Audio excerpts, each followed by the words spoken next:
Mvutano unaongezeka tena katika eneo la Asia ya Magharibi. Israel imetoa onyo kali kuhusu uwezekano wa kuanzisha tena vita na Iran, ishara kwamba utulivu wa muda mfupi unaweza kuvunjika wakati wowote.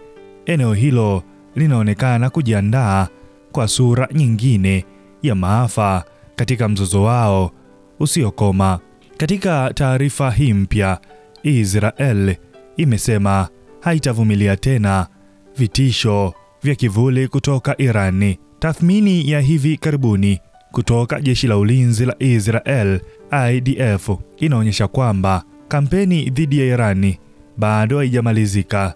Kila kombora, kila kambi na kila kikundi kinachoungwa mkono na Iran kimewekwa katika shabaha. Kwa upande mwingine, Iran imetoa majibu makali. Majenerali wake wakuu wametangaza kwamba majeshi ya nchi hiyo yako tayari kikamilifu kukabiliana na mashambulizi yoyote.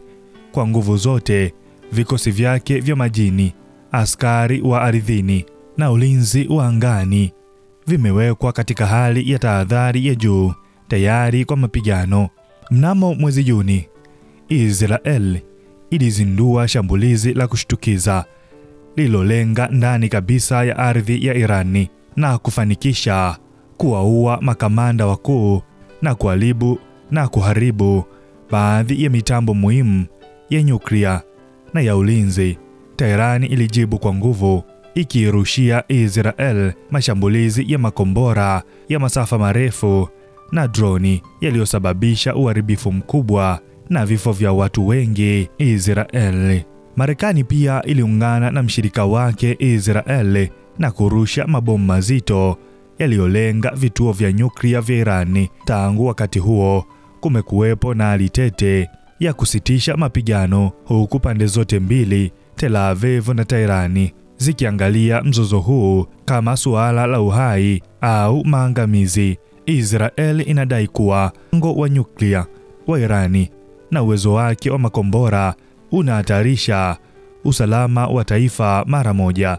Wakati huo huo, Iran inaamini iko chini ya mashambulizi ya wazi na kificho yanayoendelea. Iran imeendelea kusisitiza kuwa mpango wake wa nyuklia ni kwa ajili ya nishati pekee na si kwa ajili ya kutengeneza silaha za nyuklia. Hata hivyo, kutoaminiana kati ya maasimu hawa wawili wa Asia Magharibi ni jambo la muda mrefu. Jeshi la Walinzi wa Mapinduzi ya Kiislamu IRGC limeonya kwamba masafa ya makombora ya Iran yataongezwa kufikia eneo lolote litakaloonekana muhimu. Wito kutoka Marekani na baadhi ya nchi za Ulaya wa kutaka kuwekwa vikwazo kwa uwezo wa makombora ya Iran umekuwa moja ya sababu zinazokwamisha makubaliano mapya ya nyuklia. Kwa sasa, muda unaendelea kuyoyoma.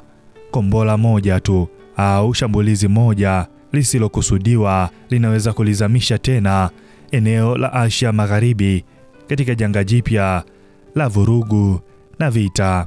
Hii ni BMTV Tanzania. Kwa hili kwa sasa.